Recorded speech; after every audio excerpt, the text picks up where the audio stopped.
Hello बच्चों, कैसे हो आप सब। उम्मीद करता हूँ बढ़िया ही होगे। हम कर रहे हैं जीओसी जनरल ऑर्गेनिक केमिस्ट्री और इस कंसेप्ट में हमारा आज का टॉपिक है हाइड्रोजन बॉन्डिंग। ठीक है, हम समझते हैं हाइड्रोजन बॉन्डिंग क्या होती है, कैसे बनती है और इसके क्या टाइप्स हैं और क्या क्या इफेक्ट पड़ते हैं जिन मॉलिक्यूल्स में बनती है। हाइड्रोजन बॉन्डिंग एक तरह का मॉलिक्यूलर फोर्स है, यानी दो मॉलिक्यूल्स के बीच में लगने वाला फोर्स। तो समझते हैं एग्जैक्टली कहाँ पे हम इसे बताएंगे कि हाइड्रोजन बॉन्डिंग हो रही है। तो आप कह सकते हो an electrostatic attractive force between covalent bonded hydrogen atom, यानी किसी एक मॉलिक्यूल में एग्जांपल के तौर पे जैसे सपोज करो HF हो गया। ठीक है, यानी एक मॉलिक्यूल हो गया आपका HF में हाइड्रोजन क्या है, फ्लोरीन से बॉन्डेड है। दूसरे वाले मॉलिक्यूल के किसी इलेक्ट्रोनेगेटिव एटम से अगर क्या हो, इंटरैक्ट करे, तो इनके बीच में जो फोर्स ऑफ अट्रैक्शन डेवलप होगा हम इसे क्या बोलेंगे, हाइड्रोजन बॉन्डिंग बोलेंगे। जैसे सपोज करो यहाँ पे दूसरा मॉलिक्यूल भी क्या हो जाए आपका HF, एक मॉलिक्यूल HF हो गया, दूसरा मॉलिक्यूल भी क्या हो गया HF। आपको पता है ना, ये जो इलेक्ट्रोनेगेटिव एटम की बात कर रहा है जनरली बात कर रहा है FO और N की। मोर इलेक्ट्रोनेगेटिव एटम कोई भी एटम हो सकता है, लेकिन बेसिकली हम कन्वीनियंस के लिए इन तीन को कंसीडर करते हैं कि ये मोर इलेक्ट्रोनेगेटिव है पीरियोडिक टेबल में आपके सबसे। और हाइड्रोजन आपका क्या है, इलेक्ट्रोपॉजिटिव है। दोनों के बीच में इलेक्ट्रोनेगेटिविटी का डिफरेंस बहुत ज्यादा होगा। तो अगर दोनों के बीच में इलेक्ट्रोनेगेटिविटी का डिफरेंस बहुत ज्यादा होगा तो यहाँ पे इनकी पोलैरिटी का मैग्नीट्यूड भी बहुत ज्यादा होगा। और जब मैग्नीट्यूड बहुत ज्यादा होगा तो ये दूसरे वाले मॉलिक्यूल को एक स्ट्रॉन्ग फोर्स ऑफ अट्रैक्शन से क्या करेंगे, अट्रैक्ट करेंगे। और जब अट्रैक्ट करेंगे तो इनके बीच में इसी फोर्स ऑफ अट्रैक्शन को हम क्या बोलते हैं, हाइड्रोजन बॉन्डिंग बोलते हैं। बात समझ आ रही है। ठीक है, तो आप ये कह सकते हो कि हाइड्रोजन किसी भी मोर इलेक्ट्रोनेगेटिव एटम से बॉन्डेड हाइड्रोजन एटम और किसी दूसरे मॉलिक्यूल के एक मोर इलेक्ट्रोनेगेटिव एटम के साथ अगर क्या करे, इंटरैक्ट करे या उनके बीच में एक फोर्स ऑफ अट्रैक्शन डेवलप हो तो हम इसे क्या बोलते हैं, हाइड्रोजन बॉन्डिंग। इतनी बात समझ आ गई होगी। ठीक है, जैसे यहाँ पे सपोज करो कार्बन है, ये हाइड्रोजन है। अब सपोज करो ये Cl, ये भी Cl और ये भी Cl। ठीक है, यहाँ सपोज करो क्या आ गया, पार्शियली पॉजिटिव चार्ज। अब सपोज करो यहाँ पे आपका CH3 C double bond O CH3। दूसरे वाले मॉलिक्यूल में क्या हो गया आपका, यहाँ पे कार्बन ऑक्सीजन बॉन्ड हो गया। तो ऑब्वियसली मोर इलेक्ट्रोनेगेटिव एटम कौन सा है, ऑक्सीजन है। और यहाँ पे हाइड्रोजन बॉन्डेड आपका किसी भी मतलब लाइक एक एटम से बॉन्डेड क्या है आपका, हाइड्रोजन एटम। अब इन दोनों के बीच में एक फोर्स ऑफ अट्रैक्शन डेवलप होगा, इसे हम बोलते हैं क्या, हाइड्रोजन बॉन्डिंग।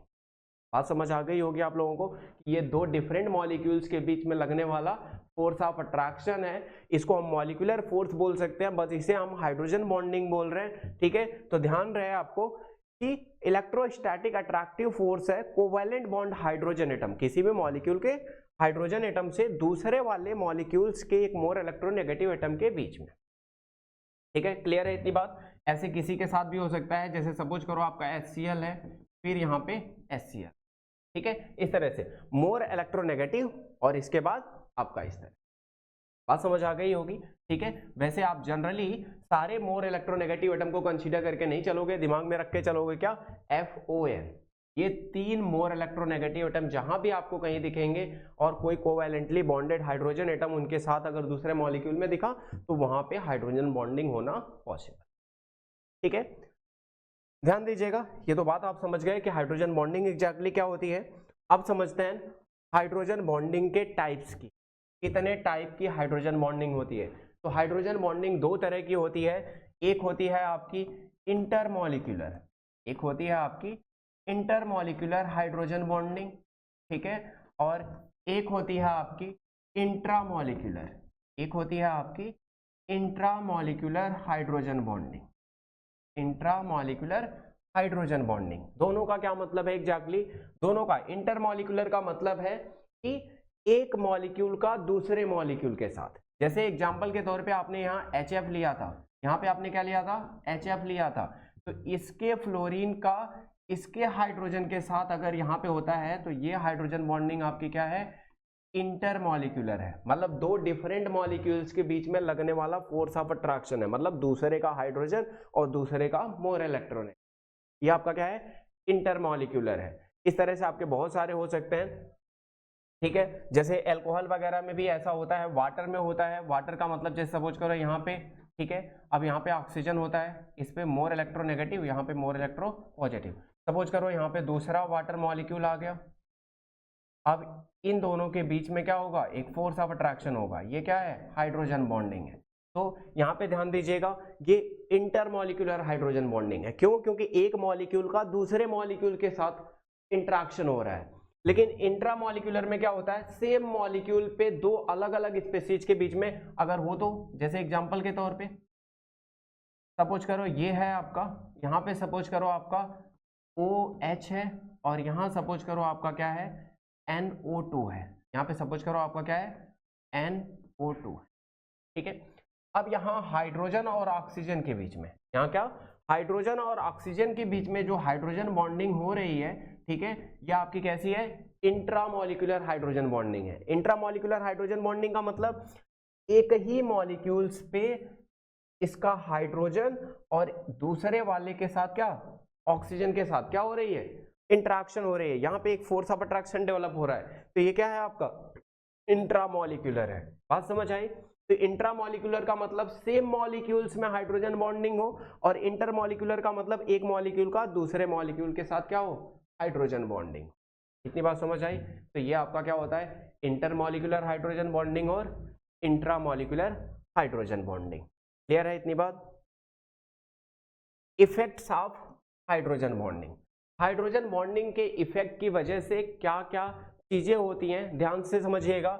एक तो सबसे ज्यादा असर पड़ता है इसका क्या, बॉइलिंग पॉइंट पे, कि जिन जिन मतलब लाइक मॉलिक्यूल्स में हाइड्रोजन बॉन्डिंग होती है, एबनॉर्मली उनका बॉइलिंग पॉइंट क्या होता है, हाई रहता है। जैसे एग्जांपल के तौर पे H2O का बॉइलिंग पॉइंट कितना होता है, 100 डिग्री सेल्सियस के आसपास होता है, यानी बाकी लिक्विड्स के कंपेयर में बहुत हाई रहता है, ठीक है। यही H2S इसी के ग्रुप का है, लेकिन H2S से इसका बॉइलिंग पॉइंट क्या है, बहुत ज्यादा है। इसी तरह से आप बात करोगे HF का, तो HF का बॉइलिंग पॉइंट HCl से बहुत ज्यादा है, ठीक है। इसी तरह से आप बात करोगे NH3 का, तो NH3 का बॉइलिंग पॉइंट PH3 से बहुत ज्यादा है, ठीक है। जिन जिन मॉलिक्यूल्स में आपको क्या मिलेगी, हाइड्रोजन बॉन्डिंग मिलेगी, उनका बॉइलिंग पॉइंट क्या होता है, बहुत ज्यादा होता है। लेकिन कौन से वाले में ज्यादा होता है, इंटरमॉलिक्यूलर हाइड्रोजन बॉन्डिंग वाले में, क्योंकि एक मॉलिक्यूल का दूसरे मॉलिक्यूल के साथ, सपोज करो एक मॉलिक्यूल है, एक मॉलिक्यूल ये है, इन दोनों के बीच में अगर हाइड्रोजन बॉन्डिंग होगी तो मॉलिक्यूलर फोर्स आपका क्या हो जाएगा, स्ट्रांग हो जाएगा, और अब इसका बॉइलिंग पॉइंट इंक्रीज हो जाए, क्योंकि बॉइलिंग पॉइंट डायरेक्टली प्रोपोर्शनल होता है किसके, मॉलिक्यूलर फोर्स के, ठीक है। बॉइलिंग पॉइंट आपका क्या रहेगा, डायरेक्टली प्रोपोर्शनल रहेगा किसके, मॉलिक्यूलर फोर्स के। लेकिन इंट्रामॉलिक्यूलर में ऐसा नहीं है, जैसा मैंने आपको अभी एग्जांपल बताया, इंट्रामॉलिक्यूलर में ऐसा नहीं है। इंट्रामॉलिक्यूलर हाइड्रोजन बॉन्डिंग की वजह से ये मॉलिक्यूल क्या हो जाता है, सेल्फ स्टेबलाइज हो जाता है, इनका क्या हो जाता है, सेल्फ स्टेबलाइजेशन हो जाता है, और सेल्फ स्टेबलाइजेशन की वजह से ये मॉलिक्यूल स्टेबल होगा, दूसरे मॉलिक्यूल से इसका कोई इंटरेक्शन नहीं होगा, तो यहाँ पे मॉलिक्यूलर फोर्स क्या हो जाता है, वीक पड़ जाता है। यहाँ पे क्या होता है, मॉलिक्यूलर फोर्स आपका वीक हो जाता है, वीक होने से इसका बॉइलिंग पॉइंट क्या हो जाता है, रिड्यूस हो जाता है। यानी जहाँ पे जैसे आप सपोज करो इसी का एक कंपाउंड आपका जो नाइट्रो यहाँ पे अटैच्ड है, नाइट्रो यहाँ OH है, नाइट्रो यहाँ होता तो इनमें हाइड्रोजन बॉन्डिंग पॉसिबल नहीं होती। अब इस केस में दूसरा वाला जो मॉलिक्यूल होगा इंटरमॉलिक्यूलर हाइड्रोजन बॉन्डिंग, तो इंटरमॉलिक्यूलर हाइड्रोजन बॉन्डिंग की वजह से बॉइलिंग पॉइंट बढ़ जाता है, क्योंकि मॉलिक्यूलर फोर्स बढ़ता है। लेकिन इंट्रा की वजह से सेल्फ स्टेबलाइज हो जाता है, मॉलिक्यूलर फोर्स वीक हो जाता है, और बॉइलिंग पॉइंट, और समटाइम्स इनका एसिडिक कैरेक्टर भी इफेक्ट होता है, ठीक है। एसिडिक कैरेक्टर भी इंट्रामॉलिक्यूलर हाइड्रोजन बॉन्डिंग में क्या होता है, इफेक्ट होता है, कम हो जाता है, और जबकि इंटरमॉलिक्यूलर में इससे कोई फर्क। ये बात क्लियर है सबको? अगर ये कंसेप्ट आपको क्लियर है तो इस वीडियो के कंसेप्ट हमारे खत्म होते हैं। मिलते हैं अगली वाले में नए कंसेप्ट के साथ, तब तक के लिए